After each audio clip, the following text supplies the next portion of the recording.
Hello and welcome to another episode of Hoard of the Dragon Queen Review, and today we're going to concentrate on episode 4. So let's get into it. On the Road is what it is entitled, and it's pretty much as it says on the tin. Gives the DM more time in game to add narrative. So Eltrail is a settlement that's not far from Greenest. So once you get there, you meet up with this gentleman, Anthra Froom, is that how you pronounce it? He's a member of the Order of the Gauntlet, and he wants to help you to get to Baldar's Gate. So what do you say is at Baldar's Gate? Cultists. The cultists that you saw in the Raiders camp have left and took all of their loot and treasure to Baldar's Gate. So you need to catch a boat to catch them up and meet them there. So once you get there, you are put in a situation where you can be hired by merchants or travellers to protect them as a guard.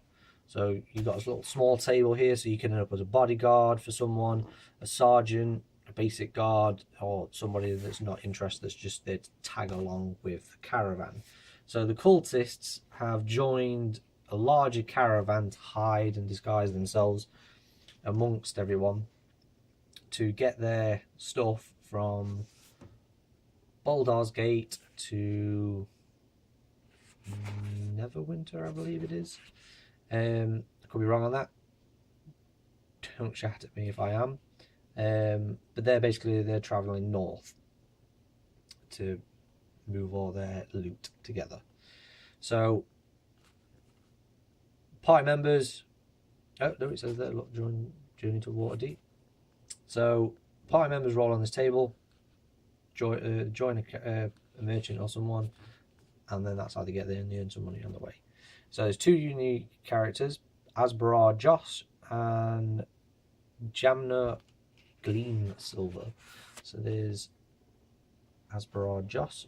So the book does include some named merchants or guards or individuals that your characters can be employed by, and it's up to the DM to bring those to life. Now on the road, random road events. Now this is what gives you as a DM the ability to add more narrative. So you roll to see if something happens. A roll between 16 and 20 means something happens on that day, and then you roll a d12 after to see what happens.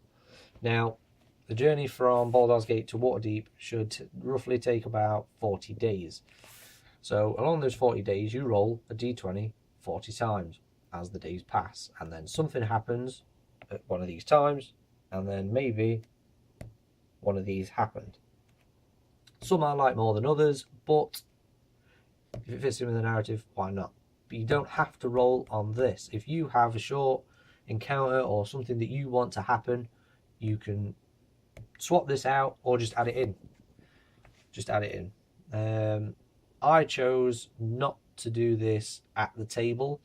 I drew out 40 days on a piece of paper and did all the rolling at home.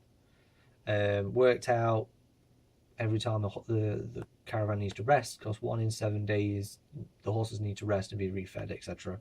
So there's days where they need to stop at an inn, or they need to rest for a day and do nothing. So some things might happen, it might be mundane, but it fleshes out the story. It makes the whole book last longer, which is great. So you can see that they're all named. This is Jamna Gleam Silver. And then when you get to the end, there's a few things which are mandatory. So who's your friend and murder most foul? It explains in the book that these are mandatory because it's encounters that involve this lady and the cultists. So it's very good to end their journey on not so much a bad note, but with like a murder mystery. So my favourite so far, just because it gave me creative freedom to add some bits in or change a few bits and add my own flavour. Like there's one of these planned events where you meet a golden stag. Just to change it up a bit, I changed it to a golden owl bear. So just small things like that, or you can just write your own. I wrote a couple of my own, and it'll be interesting to see what happens when my gaming group goes through this episode. If you have any questions, feel free to put it into the comments, and please subscribe, because the more you subscribe, the more of these videos I'm going to keep doing. Thank you for watching, and happy gaming.